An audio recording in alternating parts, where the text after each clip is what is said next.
Hello, I'm Francis Terry. I'm an architect who specialises in designing country houses, generally in the classical style. And I'm with a colleague of mine, Martin Leay.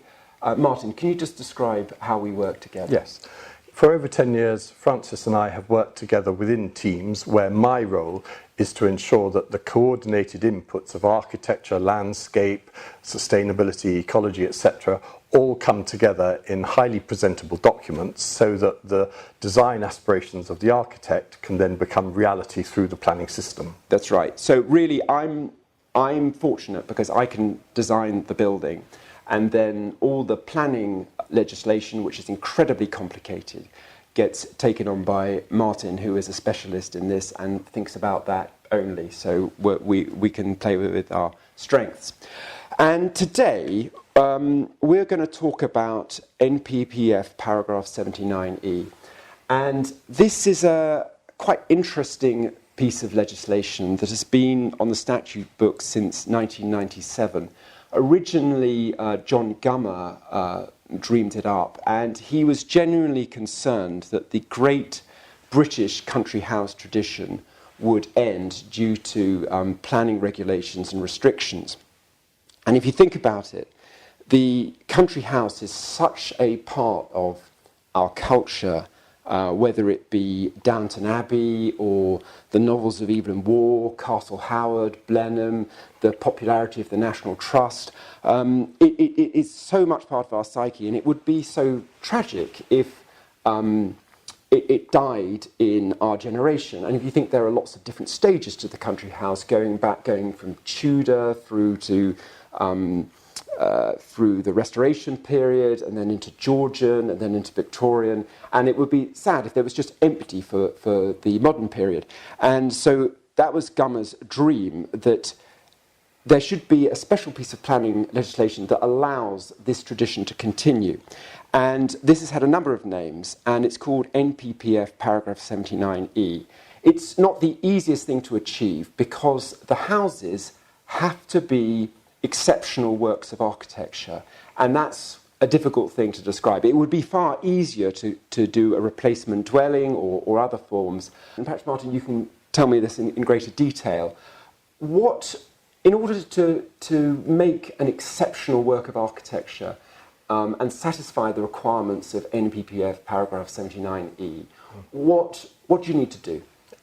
All right. Well, the Gummer clause from 1997 basically stayed the same until 2012, when the new National Planning Policy Framework introduced what was then paragraph 55, now paragraph 79E, which allows for truly outstanding and exceptional houses to be built subject to a number of different criteria.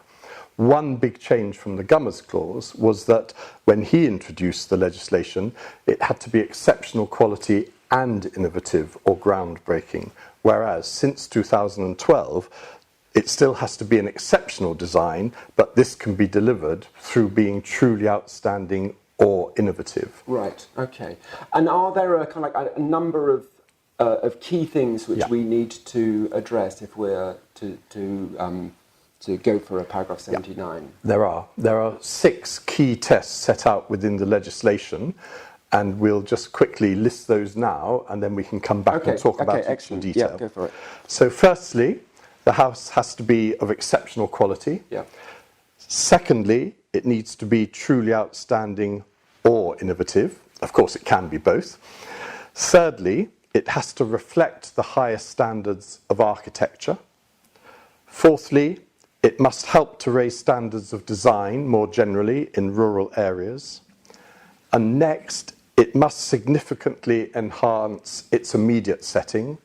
And the final test is that it has to be sensitive to the defining characteristics of the local area. Okay, there's a lot there. If we could just sort of unpick that one by one. Exceptional quality. So my reading of that, it would be good brickwork, joinery is all perfect. Just unpick that for me a bit. It's going to vary in different locations and on different sites. My starting point is always does the proposed house fit the site? Does it fit the context of the surrounding landscape? So in terms of scale, height, massing, obviously materials. And then the particular design has got to be way above the ordinary. So this is why further parts of the legislation talk about reflecting the highest standards of architecture. Yes. So for instance, you as the architect have got to not just come up with a beautiful building, but I think you have to demonstrate and explain how and why it is exceptional. Yes. Because of the inspirations that have led you to that design. Okay. The second thing it needs to satisfy is it needs to be truly outstanding or innovative. How is that different from exceptional quality? Because in a way, truly outstanding, exceptional quality, they seem like similar things. I think that clause allows it to be truly outstanding or innovative. True. Right. So there may be some houses which, for instance, through their energy saving measures or their use of new materials is outstanding, but not necessarily innovative. And Yes. conversely, the way in which materials are used or a type of design, and we saw this with some of the introduction of below ground houses where they Yes. were built out of an earth bank, which Yeah. hadn't been done since the Stone Age. So from my point of view, it's not just about having a beautiful design, it's about explaining its inspiration, as I've said, Yeah. its use of materials, its response to the local vernacular, all in a way that comes together with the landscape setting. This difference between outstanding or innovative, as opposed to outstanding and innovative, is very good for people like me who are traditional architects designing in the classical style, because the innovations in classicism are difficult to argue. So if it was and innovative, it would be more likely to get a sort of more modernist style. That's right. And I mean, there have been some local authorities who have said unless it's innovative, it can't be outstanding. And that is clearly not what the legislation says. And we have, on a couple of occasions, taken schemes to planning committee, sometimes with a lawyer's opinion, to scotch that notion that projects have to be innovative. But I think in a way, it's now become harder to design an innovative house because innovation can only go so far. Yes. Whereas Yes. I think a truly outstanding house that is classically inspired, but also responding to modern day trends for family living and use of materials and new techniques and energy saving is the way forward for a classically inspired house to satisfy these requirements. I mean, we've often talked about how my work is classical architecture with a twist, so that you can, through you can progress the language of classicism and be innovative in that way. So it doesn't mean you have to have a Teletubby style house. No. You can have a classical house, but presumably you need to argue it. You do, and I think the councils, both through officers and councillors at planning committee, are now more demanding to have explained the design rationale, and that's why often in terms of an outstanding house we come on to use peer review or design review panels who can work with the architect, and you and I have worked successfully with people like Jeremy Musson. Yes. And we've had other projects taken to design review panels. Yes. So that is either an individual or a committee, or both sometimes, who will give a second opinion to the planners to say, we are specialists in the field and we've worked out that actually this is exceptional in our opinion. Yes. And when it works at its best, it's not just trying to rubber stamp something at the end of the project. Those people are part of the early stages where design options and design iteration, obviously involving the client, but also between the team, the landscape architect, the architect, in the site context, where that's working with the design review, so that the end product is both endorsed as a design and as a process, and telling that story of design evolution and response to a range of factors is very important. Okay. We're on to it must reflect the highest standards of architecture. Again, you see, I read that superficially, and I think that's kind of 1 and 2, isn't it? I don't think so, because your design that you come up with now and as an inspiring designer, a lot of this happens in your head and from the various inspirations going back hundreds or thousands of years. But in terms of showing that it reflects the highest standards of architecture in a given county, say we've worked together in Wiltshire or Norfolk or elsewhere, you've got to look at what is local in terms of the best architecture, and you may draw inspiration from churches, from cottages, from other large country houses, and you've got to show how your modern day interpretation of an exceptional design pays respect to those other houses that are already acknowledged as being the finest architecture in that context. Yes, I'm just thinking of the one we did in Norfolk, how we looked at Houghton and Hokum, and we showed how there was a kind of continuing tradition from Houghton and Hokum that came through to our finished piece. Yes. And that's the sort of thing. And that project was very interesting because we were in an area of Norfolk that was predominantly brick. Yes. And the client had a strong aspiration to build a stone house. Yes. And the officers were resistant to that because they said, no, the reflecting the local vernacular, it should be in brick. But we were able to demonstrate that the finest buildings historically had often imported higher order materials, partly to demonstrate the wealth or the taste of the client. And so on that occasion, although you looked at designing in brick, we took it to the planning committee and got a unanimous consent, which was always good. And that was against officer advice because we could prove that our design rationale was based on other architecture of the highest standard. Yeah, absolutely. The fourth point is helps to raise standards of design more generally in rural areas. That, to me, is, how's that done? And also, will the client, once they've done their building, will they need to show children round? Will they have to have school parties, open it to the National Trust? What is that? Yeah. Well, there's absolutely no requirement for a Paris 79E house to be open to the public, and there doesn't have to be publicity about it. The hope is, however, and I think this is what Gummer also had in mind, that by continuing the best traditions of architectural design, that would inspire others. Right. And so the new country house that you design and then gets built will be seen. There will be other people who've seen the documents on the planning portal. It will have some publicity in the professional press, and it may win an award. Yes. In which case all of the careful thought that has gone into this new house will also inspire people locally who are perhaps designing something more modest but decide to take more account of form and scale or the use of materials. Or we've been involved in a case in Norfolk where the perpetuation of traditional craftsmanship skills using special materials, where that will be taken forward, not just for repairing old houses, but you're demonstrating how that can work in a new property. Yes, absolutely. Point 5 is slightly different, which is would significantly enhance its immediate setting. I mean, I suppose in a way a high quality, truly outstanding house would significantly enhance the immediate setting. But I sort of slightly want to put myself in the client's shoes here. Let's say I think, I'll ask Martin Leay to come to a site. Is this a site we can significantly enhance? Because there are obviously very beautiful bits of the country which can't be significantly enhanced. And how do you make that judgment? Are we going to suddenly outlay lots of planning fees and then realise, this is a beautiful setting?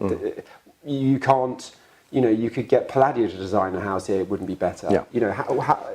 How does that work? That's important because we did a scheme in Norfolk together where the council said with pride that the previous 7 applications had all been refused and 6 out of 7 had been refused because they didn't deliver significant enhancement. Yes. So my starting point is to visit the site, assess its landscape character and qualities and what's around it, maybe for a couple of miles. Yes. And what we need to deliver is not just a house that sits well and therefore enhances the setting, but also components of the landscape, woodland, hedgerows, grassland, wetland bodies, all of these elements of the landscape.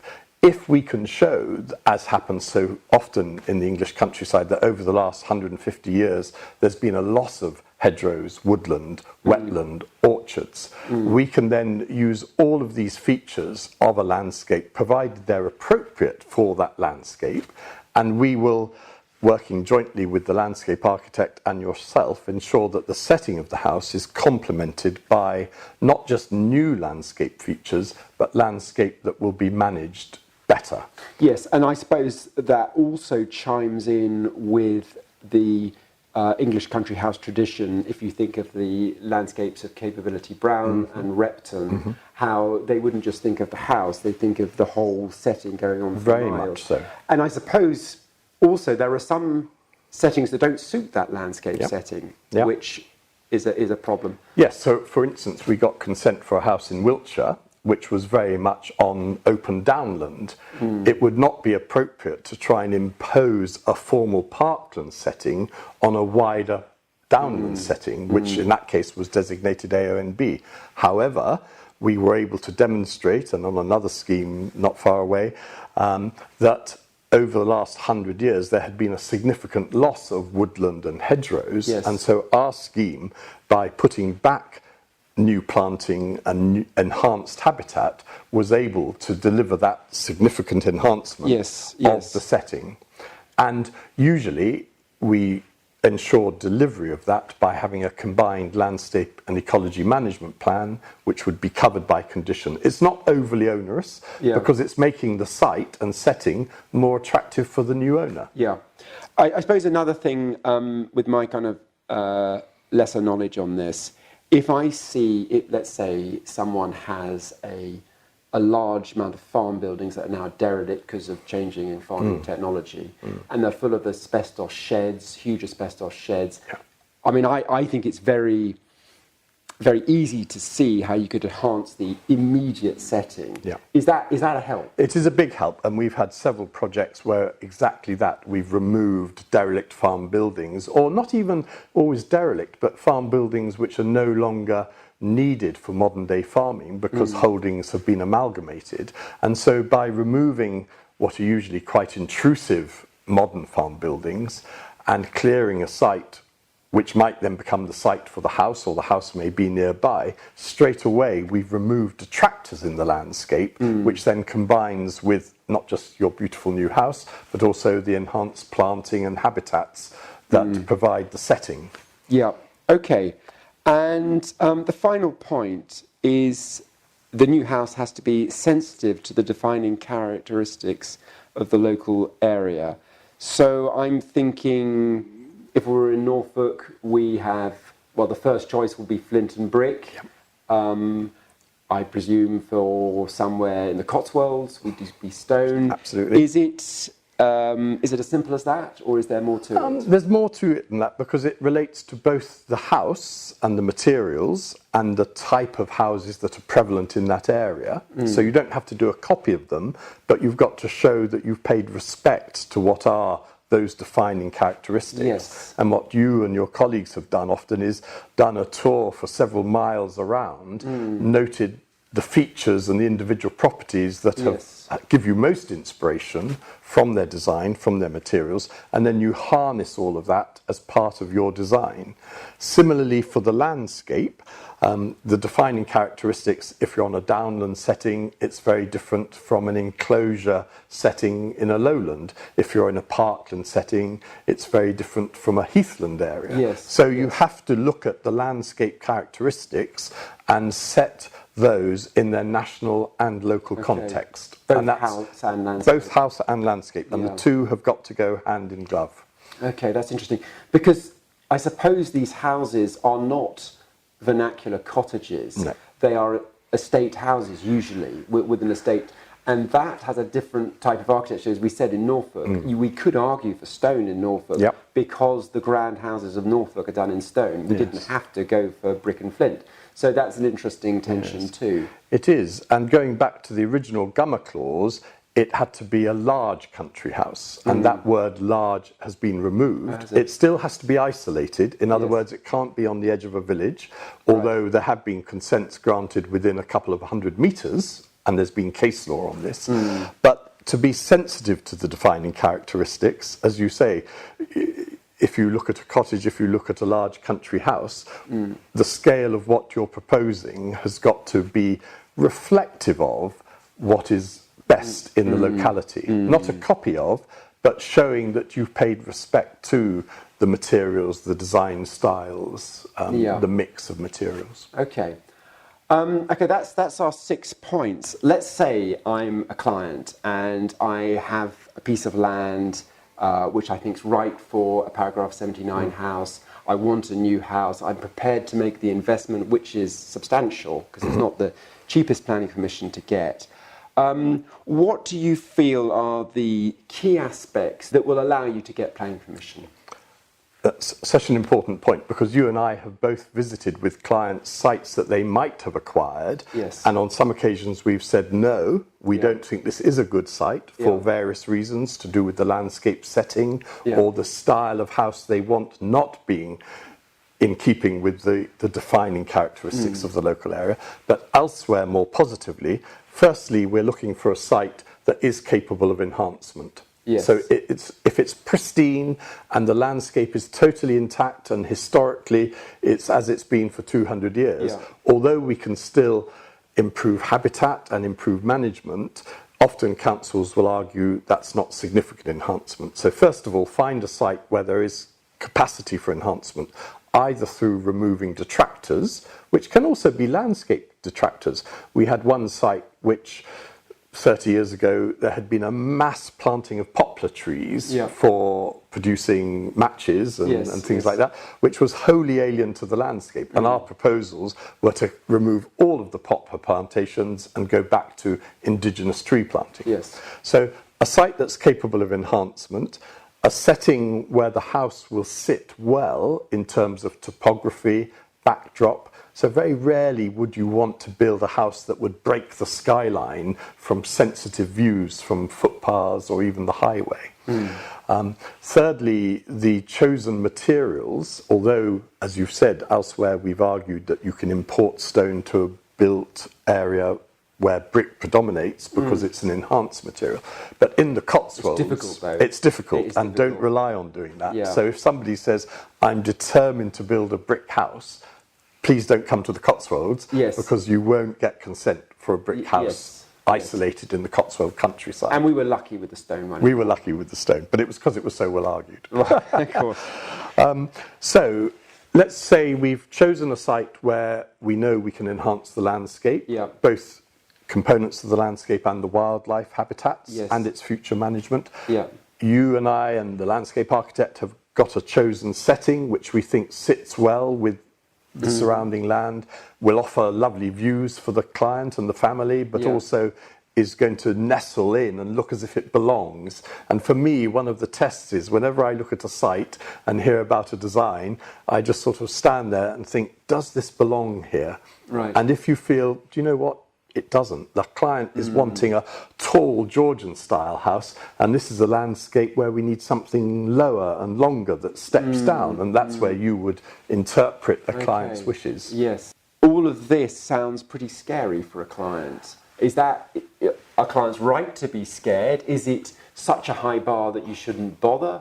Or actually, it's on the statute books. It is on the statute books. I mean, the prize is massive. To be able to build a new isolated house in the countryside is very, very special. And therefore, I think it's right that the bar is set high. I'm all for that. Because it would be awful if in 20, 30 years' time you toured around the British countryside and saw mediocrity of new houses. We certainly don't want that. So I think the bar is high, but it is deliverable. And the way in which it's deliverable is, one, you need a really good architect. So let's assume we can achieve that in one way or another. We have a few times, so hopefully we can do it again. You need a very good professional team that work together well, because ultimately you may well be presenting this to a planning committee. You're going to consult with parish councils, with neighbours. So having a high quality team is really important. And in fact, going back to the Gummer clause, there was one public inquiry where the inspector in granting consent said the fact that this house has been designed by an architect of national renown all counts towards its credibility. It isn't inevitable, is it? Because architects have bad days. They do have bad days. And also, presumably, if they don't have their material put together in a persuasive way, then they don't get anywhere with it. Right. Okay. Talking about material, I'm a big believer that presentation is just as important as the quality of the material itself, because planning authorities don't have nearly as much time as we would have to consider a scheme. Officers need to be led and persuaded that the scheme is good, because sadly some planning authorities seem to have a no default setting, although where we've been successful, we found that planning authorities have been very pleased with our scheme, that it came forward. Yes. So presentation, yes, we must do all the species surveys if there's bats or if there's potential land contamination, that sort of thing. Obviously all the topographical survey, so there's a lot of survey work to be done.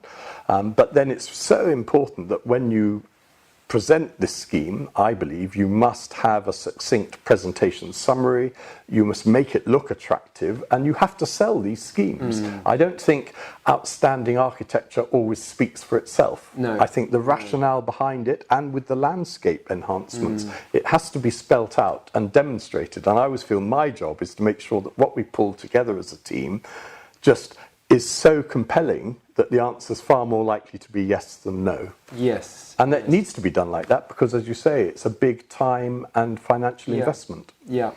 Okay, thank you, Martin. That was brilliant.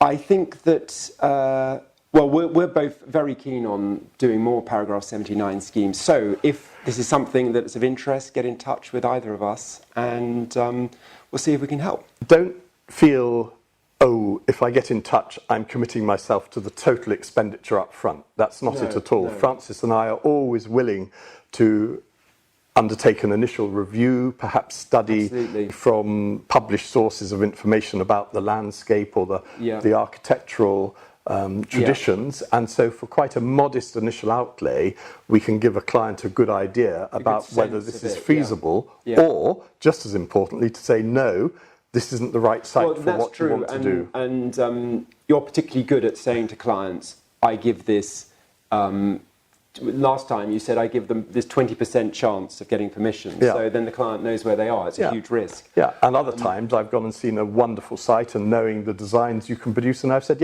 I think this is 80+% a goer, and that's what you want. And I think that's where having a very experienced team, and we know other professionals, landscape architecture, people who do peer reviews, so we can always harness those inputs at an early stage to then decide whether the big investment is worthwhile. Yes, absolutely. Okay, thank you for watching.